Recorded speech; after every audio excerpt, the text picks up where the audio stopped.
I danced with my ex to tease my husband. He watched the whole thing, then quietly left. The first time I realized I had made the biggest mistake of my life, my husband wasn't yelling. He wasn't crying. He wasn't even looking angry.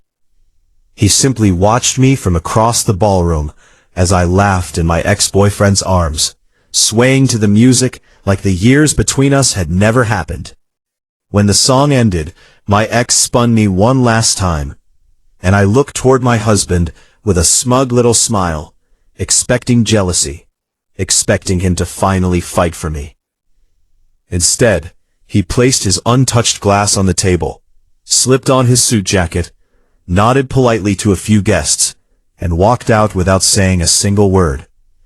I thought he would come back. He never did.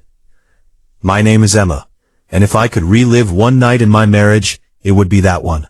Mark and I had been married for 4 years. People thought we were the perfect couple. We never screamed at each other. We paid our bills on time. We shared household chores.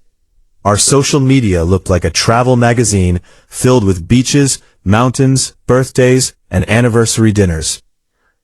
But behind closed doors, something had changed.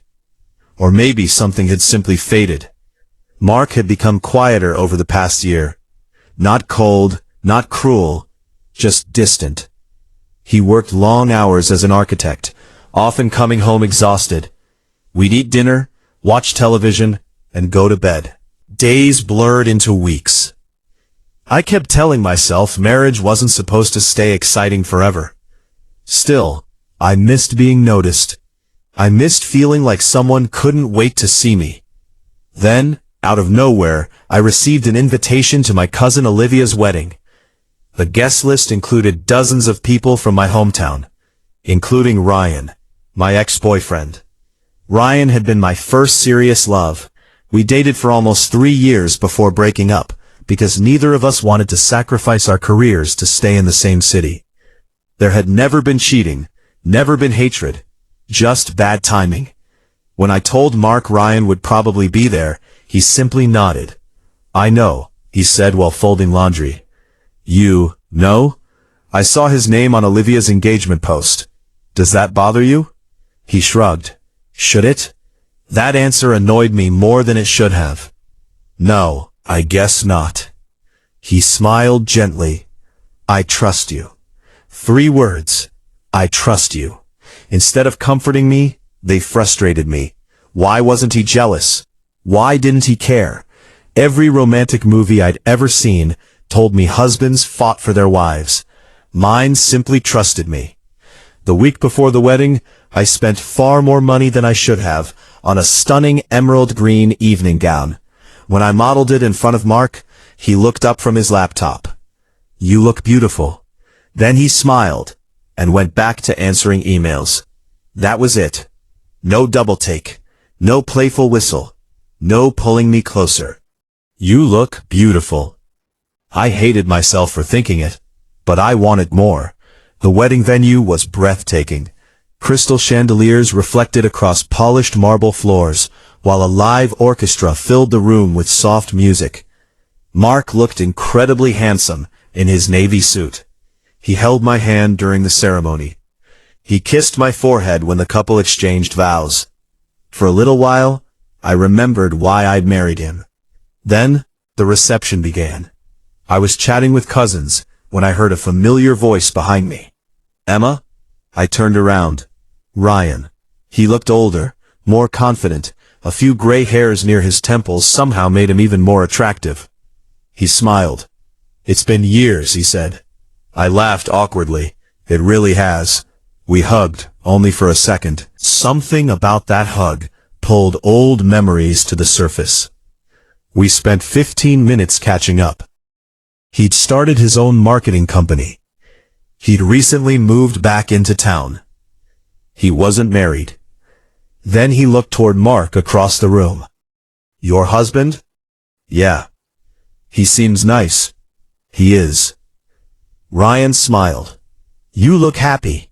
The strange thing was, I didn't answer. Because I wasn't sure. Later that evening, the band announced a slow dance. Ryan extended his hand. One dance? For old times? I immediately looked toward Mark.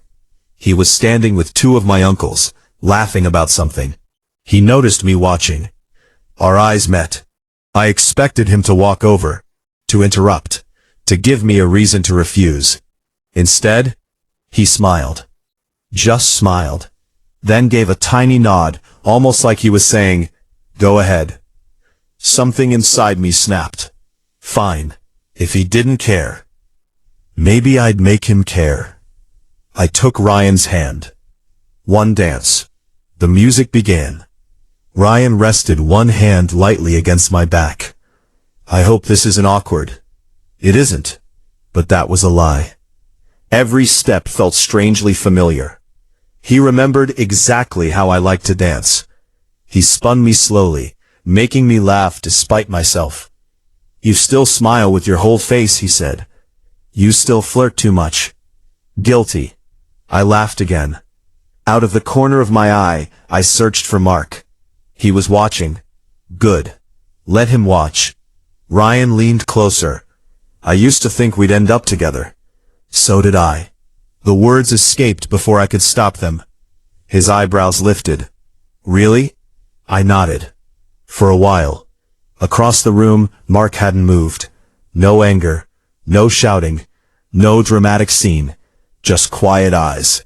For some reason, that calm expression irritated me even more. I rested my head against Ryan's shoulder for a brief second. Not because I wanted to. People around us smiled, assuming they were witnessing old friends reconnecting. Only I knew it was something uglier. Ryan whispered, "Your husband is still watching." "I know. About him?" I forced a smile. "Just dance." The song continued. Then Ryan said something that caught me completely off guard. "You know?" "What?" "If you're trying to make him jealous, it's not working." I frowned. "What do you mean?" Ryan glanced toward Mark again. "I don't think that's the face of a jealous man." I looked over. Mark wasn't angry. He wasn't defeated. He looked heartbroken, as if he'd just accepted something he'd been afraid of for a long time. The music ended. Ryan slowly released my hand. "Emma," he said quietly, "go talk to your husband." "I will." But I didn't. Instead, I stayed where I was, stubbornly pretending everything was fine. That decision would cost me more than I ever imagined.